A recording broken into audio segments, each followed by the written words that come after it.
semuanya. Salam sehat, salam pintar, salam cerdas. Kali ini kembali dengan kakak di dalam pembelajaran sosiologi. Buat adik-adik dan anak-anak semuanya, jangan lupa ya jaga kesehatan, tetap pakai masker ketika keluar rumah, tetap juga jaga daya tahan tubuhmu agar terlindungi dari segala penyakit. Dan jangan lupa tetap olahraga juga di rumah. Dan tidak lupa lagi, kita harus tetap belajar di rumah. Karena belajar itu penting loh buat masa depanmu dan buat kehidupanmu juga.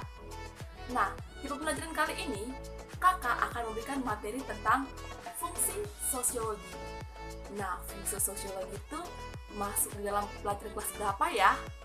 Ya, tepat sekali. Pelajaran kelas 10. Nah, fungsi sosiologi ini sebenarnya banyak sekali yang harus dipelajari. Nah, di sini kakak akan memberikan peta konsep buat adik-adik dan teman-teman yang di rumah. Jadi, jangan lupa untuk tetap belajar di rumah. Nah, di dalam video ini kakak akan memberikan materi tentang pengertian sosiologi menurut para ahli, ciri-ciri sosiologi sebagai ilmu pengetahuan, dan objek kajian sosiologi. Nah, sebelum kita masuk materi, adik-adik udah pada ngerti belum apa itu sosiologi? Ada yang udah paham? Pastinya harus paham dong, karena sosiologi itu merupakan objek kajian terhadap masyarakat. Karena sosiologi mempelajari segala kegiatan manusia dan masyarakat. Maka dari itu, objek kajiannya yang paling utama yaitu masyarakat. Nah, maka dari itu sosiologi itu mudah untuk dipelajari. Contohnya misalnya, konflik sosial. Pasti ada kaitan dengan masyarakat kan? Contohnya lagi, perubahan sosial. Pasti juga ada kaitannya dengan masyarakat. Bahkan interaksi dan gejala sosial di masyarakat, pasti itu ada kaitannya dengan manusia. Maka dari itu, sosiologi itu berkaitan dengan manusia dan masyarakat sekitar kita. Maka dari itu gampang untuk kita pahami. Jadi segala gejala alam, segala kegiatan manusia, segala yang terjadi dalam kehidupan manusia, itu ada kaitan dengan sosiologi. Jadi gampang sekali untuk dipelajari adik-adik semuanya. Nah, sebelum kita masuk materi, sosiologi itu berasal dari bahasa Latin, yaitu socius atau socio. Socius dan logos, tepat sekali. Socius berarti adalah sosial atau masyarakat atau teman atau kawan. Nah, sementara kalau logos yaitu apa? Ilmu pengetahuan. Ya, betul sekali. Jadi, sosiologi adalah ilmu pengetahuan yang mempelajari tentang kawan, teman, dan masyarakat, dan juga manusia. Jadi, kita akan mempelajari itu semua. Nah, sebelum kamu menyampaikan pengertianmu secara pribadi, di sini Ibu akan menjelaskan tentang pengertian sosiologi menurut para ahli. Tonton terus video ini ya. Jangan lupa juga subscribe, like, and comment video ini agar kalian tidak tertinggal video-video selanjutnya. Jangan lupa ditonton ya. Pengertian sosiologi menurut para ahli. Menurut Surjono Sukamto, sosiologi merupakan ilmu yang memusatkan perhatian pada segi-segi kemasyarakatan yang bersifat umum dan berusaha untuk mendapatkan pola-pola umum kehidupan masyarakat. Menurut Auguste Comte, sosiologi adalah ilmu yang mempelajari manusia sebagai makhluk yang mempunyai naluri untuk hidup bersama dengan sesamanya, di mana Auguste Comte menjelaskan bahwa sosiologi sebagai ilmu sosial yang mempelajari aspek kehidupan bersama di dalam lingkungan sosial. Menurut Emile Durkheim, sosiologi adalah ilmu yang mempelajari fakta-fakta sosial, yaitu fakta-fakta yang berisi cara bertindak, berpikir, dan berperasaan yang ada di luar individu di mana fakta tersebut mempunyai kekuatan untuk mengendalikan setiap individu dalam masyarakat.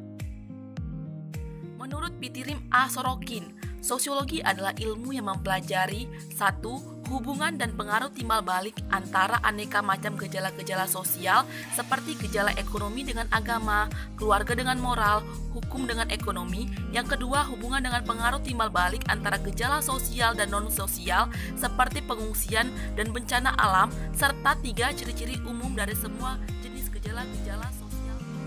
Menurut Selo Sumarjan dan Sulaiman Sumardi mengatakan bahwa sosiologi adalah ilmu yang mempelajari struktur dan proses sosial termasuk perubahan sosial di masyarakat.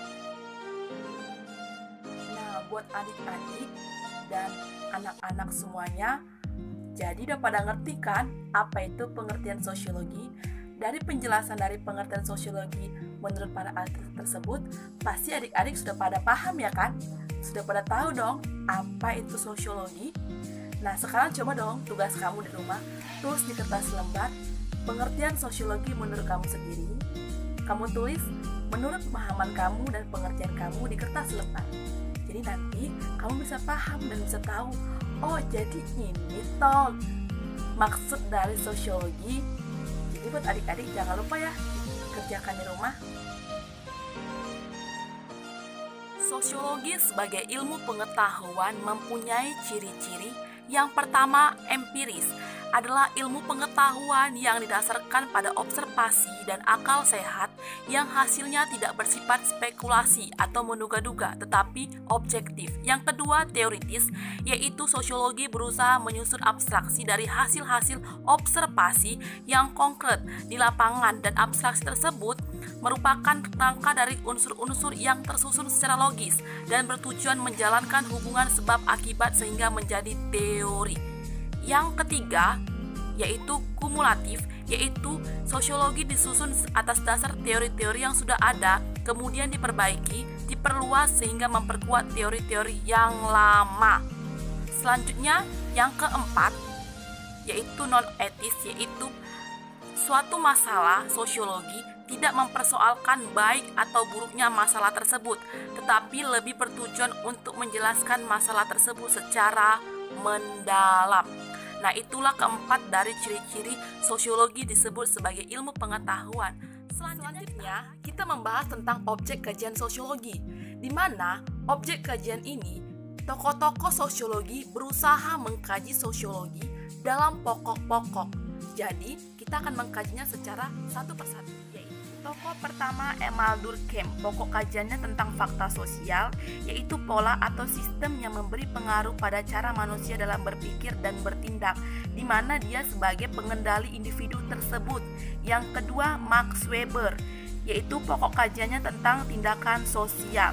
Tidak semua tindakan manusia dapat dianggap sebagai tindakan sosial.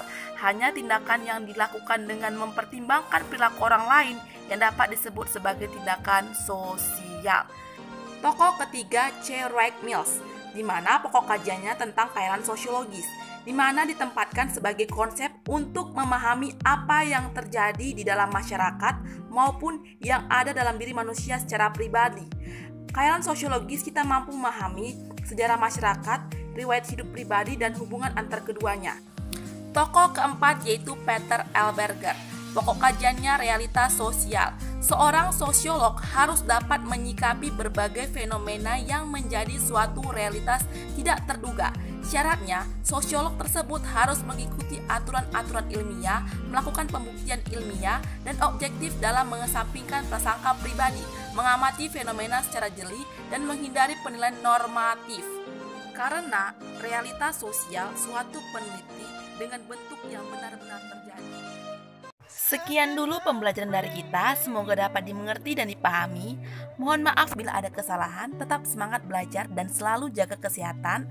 Terima kasih banyak. Dadah, sampai ketemu di lain waktu.